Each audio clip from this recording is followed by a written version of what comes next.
नमस्कार, आप देख रहे हैं ब्रेकिंग बिहार। आज 12 तारीख बीतने को है और अभी तक किसी भी गठबंधन के प्रत्याशी सही मायने में घोषित नहीं हो पाए हैं। सब जगह, चाहे वो नेशनल चैनल हो, रीजनल हो, डिजिटल मीडिया हो, सभी जगह सिर्फ आर्टिकलें चल रही है, संभावित उम्मीदवार के नाम चल रहे हैं। वैसे में सिर्फ प्रशांत किशोर ने अपने शुरू के 51, हालांकि उन्होंने भी 101 कहा था, लेकिन किन कारणों से 51 प्रत्याशियों की लिस्ट जारी की है। पटना से अब जो राजनीति है बिहार की, वह दिल्ली शिफ्ट कर गई है, चाहे महागठबंधन हो या एनडीए हो। तमाम दलों में जो सीटों की स्थिति है, किस मामले पर पेच फंसा हुआ है, इन तमाम विषय पर चर्चा करेंगे। किस प्रकार से कल जदयू में भूमिहार कार्ड खेला गया, किस प्रकार से तेजस्वी यादव कुशवाहा के बाद भूमिहार कार्ड खेल रहे हैं, इन तमाम मसलों पर बात करेंगे। सुमन जी हमारे साथ जुड़े हुए हैं, क्या कहेंगे सुमन जी? सबसे पहले तो कुछ उल्टा पुल्टा ही खबर सुनाते हैं। उल्टा पुल्टा इसलिए कि भाई आजकल सीधा खबर तो बन नहीं रहा है। ज्यादातर लोग हवा में खबर चला रहे हैं, मतलब जो मन में आ रहा है सो बोल दो। व्यू चाहिए, लोग जुड़ना चाहिए। तो चलिए एक सच्ची खबर, अच्छी खबर, बिहार की राजनीति से जुड़ी हुई खबर आपको सुनाते हैं। प्रशांत किशोर कल अपने सैकड़ों समर्थकों और सैकड़ों गाड़ियों के साथ राघोपुर में जाते हैं। तेजस्वी के गढ़ में जाते हैं, तेजस्वी यादव के गढ़ में जाते हैं, हुंकार भरते हैं, तेजस्वी को ललकारते हैं। लेकिन तेजस्वी को जो ललकारते हैं, उसका जवाब तेजस्वी तो नहीं देता है, लेकिन उन पर एक केस हो जाता है। आचार संहिता का बिना किसी परमिशन के आप सैकड़ों हजारों गाड़ियों के साथ, इतने लोगों के साथ। मैं खुद उस समय राघोपुर में था, मेरे पास में वीडियो है। करीबन 400 से 500 गाड़ियां बिना किसी काफिले में थी, बिना किसी परमिशन के। रोड में जाम लग गया था, लोगों को दिक्कत हो रही थी, हमें भी दिक्कत हुआ। जो पटना हमको 6-7 बजे आ जाना चाहिए, हम 10:30-11 बजे रात में आए। तो प्रशांत किशोर पर एक केस हुआ। और दूसरी खबर प्रशांत से ही अभी जुड़ी हुई 1-2 खबर और बोल देता हूँ। दूसरी खबर यह है कि प्रशांत किशोर कल अपनी दूसरी लिस्ट जारी करेंगे। विधानसभा चुनाव के प्रत्याशियों की दूसरी किस्त जारी प्रशांत किशोर के द्वारा की जाएगी। पिछली बार पाटलिपुत्रा कैंप कार्यालय में इन्होंने किया था, बड़ा बवाल हुआ था, हंगामा हुआ था। इस बार शेखपुरा में करेंगे, तो इस बार शेखपुरा में कर रहे हैं, चूंकि बड़ा जगह है, शेखपुरा आवास में बड़ा जगह है, तो शायद अगर कोई बवाल उवाल करेगा तो मतलब साइड उड करने के लिए व्यवस्था रहे। चूंकि जिसको टिकट नहीं मिलेगा वो तो हल्ला हंगामा करेगा। हाँ, लोग देखिए, एक्चुअली है क्या ना कि राजनीति अब सेवा का जरिया नहीं रहा। लोग बात कितनी भी बड़ी बड़ी करें, लेकिन हकीकत ये है कि जिसके पास में पैसा है वो नाम का भूखा है, जिसके पास नाम है वो पैसे का भूखा है। मतलब आपको कोई ना कोई भूख राजनीति में ले आती है। आपने देखा ना, एक गायिका का, मैथिली ठाकुर का 25 वर्ष पूरा नहीं हुआ, छोटी सी बच्ची है, और उसको तुरंत बात हो रही है कि भाई उसको भी विचारधारा का अगर बात करते हैं, तो यदि विचारधारा रहती तो आज आप जदयू को गाली दे रहे हैं, आज आप आरजेडी को गाली दे रहे हैं, और कल टिकट के लिए फिर आप देख रहे हैं कि जदयू से नहीं मिला आरजेडी में चले जाओ, आरजेडी से नहीं मिला बीजेपी में चले जाओ, जदयू में चले जाओ। तो आज आप जिसको गाली दे रहे हैं, कल उसी की प्रशंसा कर रहे हैं, तो जनता मूर्ख है, जनता समझ नहीं रही। अभी यही सवाल हमने जब किया प्रशांत किशोर के पार्टी में, दफ्तर में एक लोजपा नेता की एंट्री हुई। लोजपा छोड़कर वो आए, बोले कि चिराग पासवान की पार्टी छोड़ करके, सौरभ सिंह नाम है, और उन्होंने कहा कि 139 नंबर हाईवे पर जो है बहुत दुर्घटनाएं होती हैं। हम औरंगाबाद वाली जो है वहां हम अब तो चिराग के साथ चले गए हैं, तो हम विरोध नहीं कर सकते। हालांकि वो भूल गए कि अभी चिराग पासवान ने कुछ दिन पहले ही शासन व्यवस्था पर फिर सवाल उठाया, लेकिन अब हमको दल बदलना है। मेरा दिल बदल गया और दल बदल गया। सौरभ जी कितने दिन पहले पार्टी में आए थे? कितने दिन पहले पार्टी में नहीं आए थे? जैसे आपको याद है, लालू यादव के लिए लोगों ने लालू चालीसा पढ़ा था।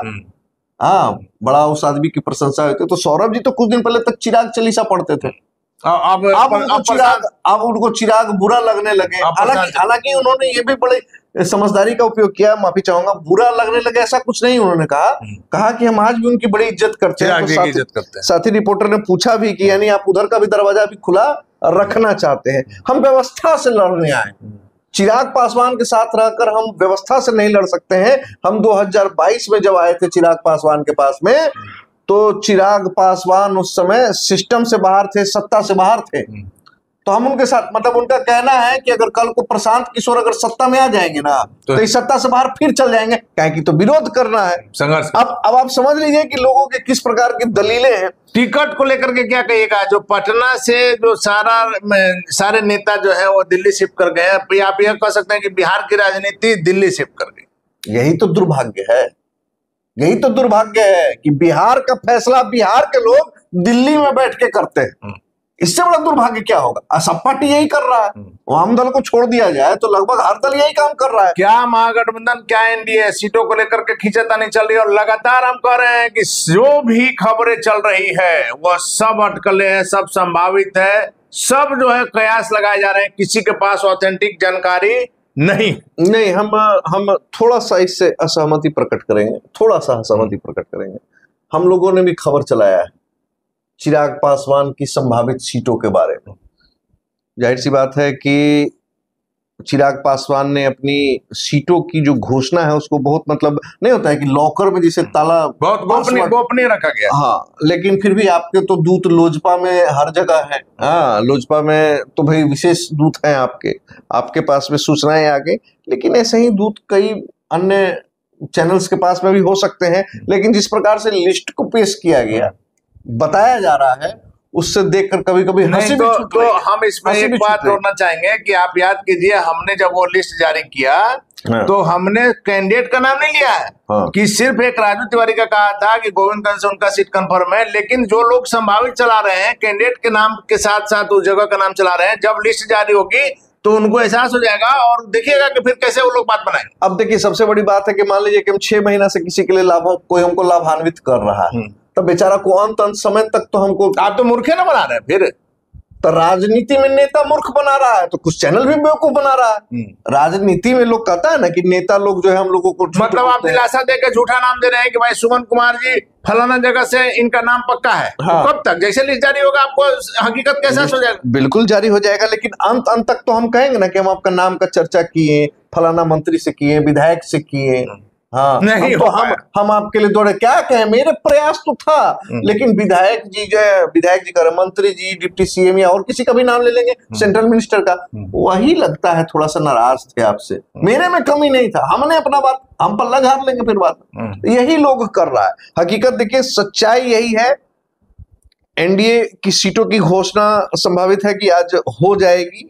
एनडीए के तमाम दलों के द्वारा अपनी अपनी सीटों की घोषणा की जाएगी, लेकिन जिस प्रकार से लोगों के द्वारा प्रत्याशियों की घोषणा पहले से की जा रही है, संभावित नाम बताया जा रहा है, ये सिर्फ और सिर्फ एक भेड़ चाल का नतीजा है। मैं आपको बता रहा हूं कि एक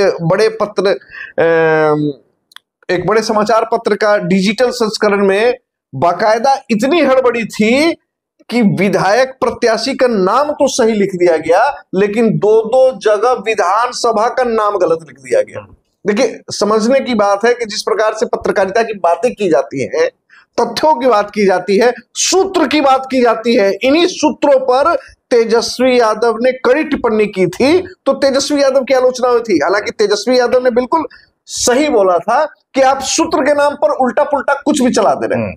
आप किसी को भी जो मन है वो चला दीजिए, कह दीजिए कि सूत्र से हमको हमारे सूत्रों ने ऐसा कहा। अब जैसा कि एक छोटा सा हम अपने दर्शकों के साथ में साझा करना चाहेंगे, जिस प्रकार से आरजेडी ने राहुल शर्मा को उम्मीदवार बनाया, कहा गया कि भाई रामबली सिंह यादव जो घोसी के आपको माले के विधायक थे, उनका सीट कट गया है और संभवतः वो वहां से उम्मीदवार बनेंगे, क्योंकि जगदीश शर्मा की कर्मभूमि वही रही। कभी चुनाव जगदीश शर्मा तो हारे नहीं, हालांकि राहुल शर्मा हार गए। अब कहा गया कि आनंद फानन में जो ललन सिंह वीटो लगाए थे अरुण कुमार का पूर्व सांसद अरुण कुमार का एक और परिचय ही कहे थे कि हम छाती तोड़ देंगे नीतीश कुमार। नहीं, छाती तोड़ने का बात उन्होंने दूसरे संदर्भ में कहा था।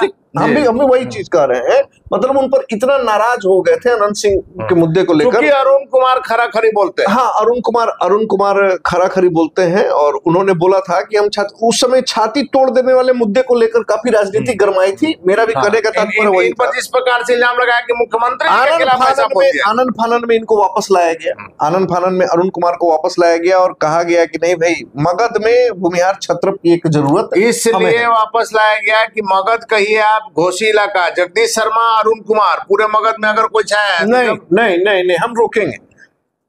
जगदीश शर्मा उधर के एक बहुत बड़े नाम है, इसमें कोई दो मत नहीं है। राहुल शर्मा भी एक बड़े नाम है, लेकिन जगदीश शर्मा का प्रभाव क्षेत्र अधिकांश घोषी ही रहा। लेकिन अरुण कुमार का प्रभाव क्षेत्र अगर आप बात करें, हमारे कहने का सीधा मतलब है कि यदि घोषी में, हाँ, अगर विधानसभा की आप बात कर रहे हैं तो घोषी में अगर कोई टक्कर दे सकता है, राहुल शर्मा तो अपने पिताजी के नाम से जाने जाते हैं, जगदीश शर्मा के परिवार को कोई टक्कर दे सकता है, तो हम जहां तक समझ रहे हैं कि सिर्फ और सिर्फ अरुण कुमार दे सकते हैं। और इसीलिए अरुण कुमार के यही है, बेटा बेटा का लड़ाई होगा, बेटा बेटा का लड़ाई होगा। और अरुण कुमार को पिछले दिनों रोक दिया गया था, तिथि तय हो गया था, लेकिन रोक दिया गया था। अब देखिए, उसके बाद में दूसरा सवाल हम लोग एनडीए का एक और कर लेते हैं। ये तो जदयू की बात हो गई कि जदयू ने अपने भूमिहार लॉबी को मजबूत करने के लिए, क्योंकि मगध में भूमिहारों का प्रभाव है। अब उसके बाद में क्या हुआ, अब इधर चिराग का मान मनोबल हुआ, चिराग तो मान गए, लेकिन अब दूसरे खाने, आप अगर अंदर खाने पता चल रहा है कि उपेंद्र कुशवाहा अब नाराज हो गए। मांझी जी भी तो नाराज थे ही, मांझी जी को बनाता है। तो एनडीए में स्थिति ऐसा हो गया है कि एक को पकड़ो तो दूसरा भागने की तैयारी करता है, दूसरा को पकड़ो तो पहला भागने। मतलब कि आप सीधा कहिए कि जिंदा मेंढक को तोलने का बात हो गया जी। अब सबसे बड़ी बात क्या है कि देखिए, उपेंद्र कुशवाहा को अगर 5-6 सीटें मिल रही हैं, उपेंद्र कुशवाहा को समझनी चाहिए कि उनकी शख्सियत, उनकी हैसियत के हिसाब से उनको ठीक मिल रहा है। काराकाट लोकसभा चुनाव लड़े आप चिराग पासवान से अपनी तुलना कीजिएगा तो चलेगा। आप दूसरे नंबर पर भी नहीं रहे, तीसरे नंबर पर आप ही के पार्टी के लोगों ने कहा कि एक नचनिया बजनिया आया, इनको तीसरे नंबर पर ढकेल दिया। आप कहते हैं कि भाजपा के लोगों ने जो है सपोर्ट कर दिया। तो पवन सिंह आए, कोई राजनीतिक पहचान नहीं, आपको जब तीसरा नंबर पर कर दिया। आप इतने बड़े नेता हैं और आप तीसरे नंबर पर चले गए। तो आपको समझना चाहिए कि आपकी जो हैसियत है, 5-6 सीट भी अगर भाजपा आपको दे रही है तो बहुत ज्यादा दे रही है आपको, आप उतना ही डिजर्व करते हैं। लेकिन अब चिराग मेरे सामने का बच्चा है, वो इतना फेमस क्यों हो गया? राजनीति में अगर आप उम्र देखिएगा, चेहरा देखिएगा तो नहीं होगा। राजनीति में कितना ताकत है आपकी, उससे चलेगा। तो अब यही समस्या जीतन राम मांझी के साथ में भी है। जीतन राम मांझी को भी लग रहा है कि हम दलितों का बड़ा नेता है। बीच में चिराग जी से कम क्यों? बीच में उपेंद्र कुशवाहा को तो लगने लगा था कि जब विपक्ष का नेता इनको बनाए थे नीतीश कुमार, तो लगता था कि मतलब अभी क्या हो गए। तो हकीकत क्या है, बिहार में सबसे बड़े कुशवाहा के नेता, उनको ऐसा लगता है। मगर आज भी अगर आप बात करिएगा कुशवाहा का बड़ा नेता, तो उससे ज्यादा तो फेमस सम्राट चौधरी जी। सम्राट चौधरी जितना फेमस है, आप समझ सकते हैं कि भारतीय जनता पार्टी ने जो व्यक्ति दूसरे दल से आया हो उसको अपना बिहार प्रदेश का अध्यक्ष बनाया। और सम्राट का कद इतना बड़ा है कि माना जा रहा है कि अगला बिहार का मुख्यमंत्री का चेहरा हो सकते हैं, अगर मुख्यमंत्री नहीं रहेंगे। बिल्कुल, तो वही हम कह रहे हैं कि जिस प्रकार से बिहार की राजनीति में कुछ पुराने क्षत्रपों को एहसास है कि हम आज भी बलशाली हैं, तो कहीं ना कहीं आपका ये एहसास आपकी नैया को और डुबाने का ही काम करेगा। पहले भी आप एनडीए से अलग होकर लड़ चुके हैं और आपको अपनी शक्ति हैसियत का पता चल चुका है, कितनी सीटों पर आप जीते थे। तो तमाम मुद्दों को अगर आप आधार बना के चले, तो भाजपा और जदयू एक ऐसी विशाल छतरी है जिसके नीचे इन तमाम तीनों दलों को आना होगा और बहुत ज्यादा हाय तौबा नहीं मचाना होगा। जिस प्रकार से ये लोग सोच रहे हैं कि चिराग का बढ़ता कद हमें परेशान कर सकता है, चिराग की सीटें बढ़ती हैं तो हमें भी बढ़नी चाहिए, तो ये लोग भूल गए हैं कि चिराग तो नीतीश कुमार के साथ कभी चुनाव लड़े ही नहीं थे। वो तो हमेशा विरोध में रहे। वो तो 2015 में जब चिराग लड़े थे तो नीतीश नहीं थे, 20 में विरोध में थे और 10 में तो आरजेडी के साथ में लोजपा थी। तो इसलिए चिराग से तुलना करना ये लोग बंद करें, अपनी शक्ति बढ़ाएं, अपनी हैसियत बढ़ाएं और रणभूमि में कूद जाए। देखिए, तो सबसे महत्वपूर्ण मुद्दा जो है सीट बंटवारे को लेकर के, लगातार आप भी देख रहे हैं, सभी समाचार आप देख रहे हैं कि किस प्रकार से सीटों को लेकर के सभी गठबंधनों में तनातनी है। लेकिन वैसे में जब एनडीए में, जदयू में और भारतीय जनता पार्टी में कहा जा रहा है कि किसी प्रकार की दिक्कत नहीं है, चिराग पासवान भी मोदी जी के हनुमान है, प्रधानमंत्री मोदी के हनुमान के तौर पर चिराग को कहा जाता है, सीटों को लेकर के कुछ बार्गेनिंग जरूर चिराग कर रहे हैं, लेकिन कहीं किसी प्रकार की नाराजगी नहीं है। जो मोदी जी देंगे, चिराग ने कहा भी है कि जब प्रधानमंत्री मोदी जी हमारे साथ हैं तो हम अपनी किसी बात की चिंता हमको करने की हमको अपने सम्मान, हमको अपने मान सम्मान की चिंता करने की जरूरत नहीं है। चिराग का विश्वास इसी से पता चल रहा है। और चिराग ने हर समय एनडीए, हमने लगातार कहा है कि जब चिराग गठबंधन में नहीं थे, एनडीए के साथ नहीं थे, तब भी जब भी एनडीए पर मुसीबत आई है, चिराग ने उस मुसीबत को कम करने का प्रयास किया है। वैसे में चिराग पासवान को तो जो आपको हमने 2 दिनों पहले खबर दिखाई थी, उसी प्रकार से सीटें मिलेंगी। जब सीटों की घोषणा होगी तो आप उस आंकड़े को मिला सकते हैं। लेकिन जीतन राम मांझी और उपेंद्र कुशवाहा को लेकर के जो बातें आ रही है, तो निश्चित तौर पर उपेंद्र कुशवाहा को ये चीज समझना चाहिए कि हमारी राजनीतिक हैसियत क्या है।